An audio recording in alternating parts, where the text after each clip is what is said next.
This is Optimal Work Daily, episode 1099, 3 Free Skills to Help You Earn More Money at Work, by Brennan of smartmoneymamas.com.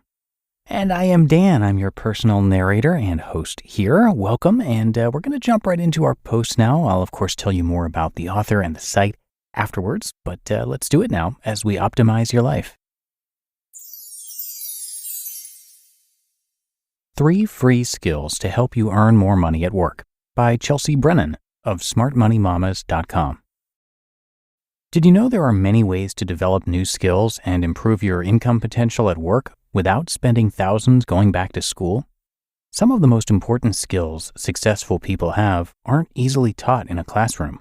They take personal reflection and practice, and very little money. Before you head in and ask your boss for a raise, take the time to develop some of these free skills to earn more money at work. 1. Public speaking skills. Warren Buffett is known to believe that if you could only improve one skill to boost your career, it should be public speaking. As a man who struggled with public speaking himself, he took a speaking course taught by Dale Carnegie when he was 19. It changed his life. Your job may never require you to speak in front of the massive crowds and intimidating board meetings Buffett faces, but how you speak, both verbally and through body language, impacts how your colleagues and managers feel about you. You don't have to feel confident to appear confident. After my most recent promotion at work, I had the opportunity to work with a speech coach. As a naturally shy and nervous person, she taught me a lot.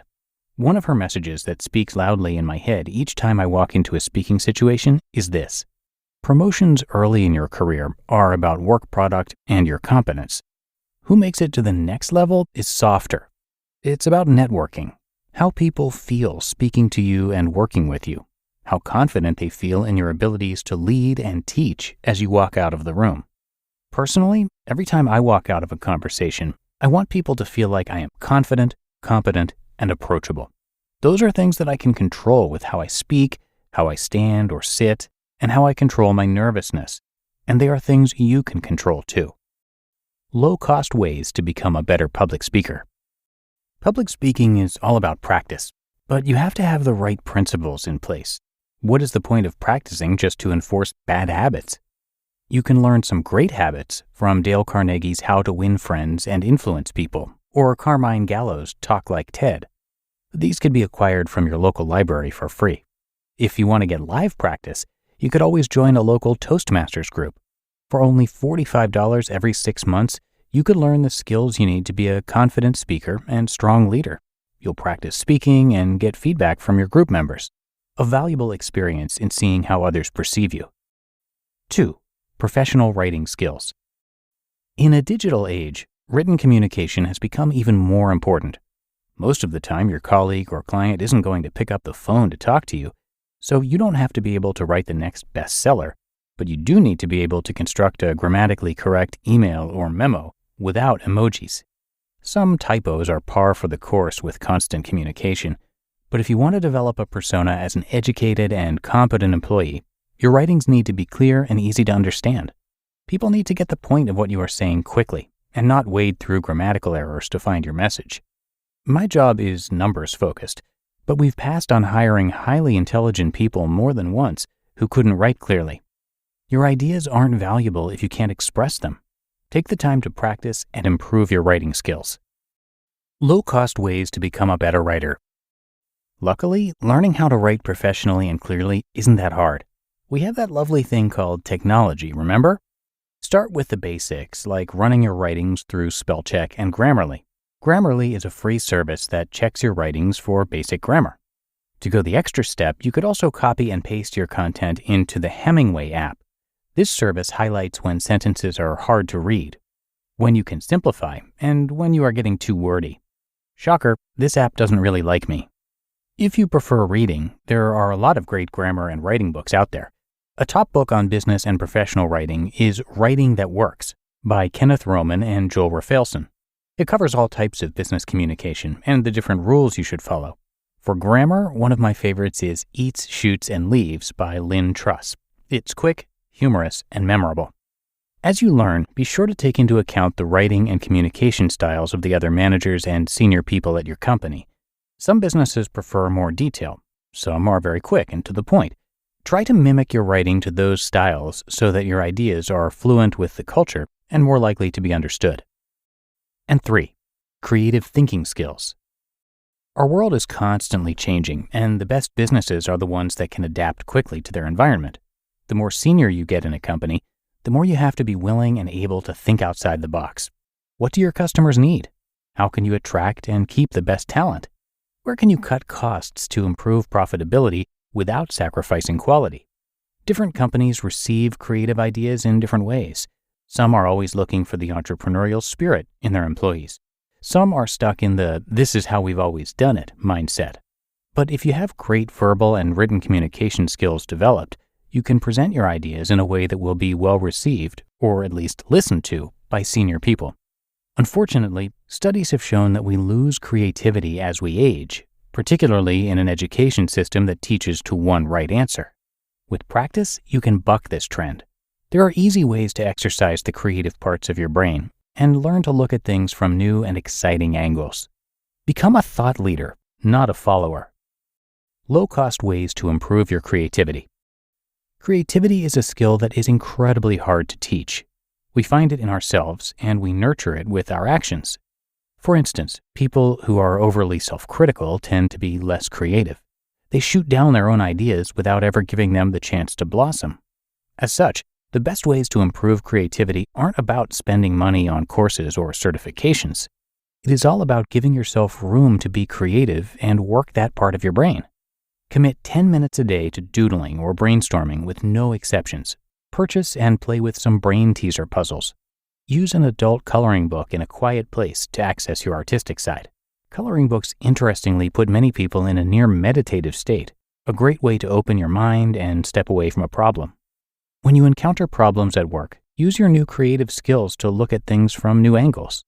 Approaching something just from the end result is limiting. Ask yourself many questions about the situation to help you zero in on different potential avenues to solve your dilemma. Soon, people will be turning to you as the problem solver. Making yourself valuable is the first step to earning more money. Developing your soft skills and getting paid what you're worth. The most successful people at any company are rarely the most educated. Instead, they are the best communicators, leaders, and thinkers. These people make themselves indispensable, and they get paid for their value. If you want to jumpstart your career without going back to school, work on your soft skills. With a next to nothing cost, you don't have any excuses to avoid getting started today. You just listened to the post titled 3 Free Skills to Help You Earn More Money at Work by Chelsea Brennan of smartmoneymamas.com. Your business was humming. Was. Now, teams are buried in manual work, taking forever to close the books. Consider 3 numbers: 36,000, 25, 1. 36,000. That's the number of businesses which have upgraded to NetSuite by Oracle. NetSuite is the #1 cloud financial system, streamlining accounting, financial management, inventory, HR, and more. 25. NetSuite turns 25 this year. That's 25 years of helping businesses do more with less. 1. Because your business is one of a kind, so you get a customized solution for all of your KPIs in one efficient system with one source of truth. NetSuite is giving you the power of having all your information in one place, helping you to make better, more driven decisions as a business owner. Right now, download NetSuite's popular KPI checklist, designed to give you consistently excellent performance, absolutely free at netsuite.com/startup. That's netsuite.com/startup to get your own KPI checklist. netsuite.com/startup. Labor strikes. Climate change. Your failing office printer. What do they all have in common? Come on, it's all about the money. Economics is everywhere and everything, fueling our lives. If you're a fan of OWD and are curious to learn something new and exciting about economics every week, check out the Planet Money podcast from NPR. Planet Money is a different kind of world where the complex economy actually makes sense. Credit scores may sound complex, but Planet Money can give you simple tips so that you can make better financial decisions. A famous baseball player isn't just good at baseball, he also shows us how to be a better investor. The topics are virtually endless, and you'll get answers to questions like, will AI take over our jobs? Or is fancy vodka just fancy marketing? The Planet Money team lives to tell a good story in around 30 minutes. Tune in to Planet Money every week for entertaining stories and insights about how money shapes our world. Listen now to Planet Money from NPR, wherever you get your podcasts. And thank you so much to today's author, Chelsea, who is a hedge fund investor turned online entrepreneur who helps moms make their money work for them and embrace their ambitions so they can live their fullest lives. While her previous job was financially fulfilling, Chelsea never felt like she could truly be herself, and she struggled with knowing that the job didn't have the social impact she wanted to have. And as the breadwinner of the family, she didn't know how to quit. Chelsea started a blog as a passion project, asked a mom's group on Facebook to send questions, and in just 2 days, she had over 60 questions to work on. She ended up writing an article every day for the first month and just didn't stop. 2 years later, she turned in her resignation at work. And today, Chelsea is changing how moms talk about and interact with money. So come on by smartmoneymamas.com to check out her blog, tools, podcast, and much more. So that's going to do it for today. I appreciate you being here as always and hope you'll join me again tomorrow, where your optimal life awaits.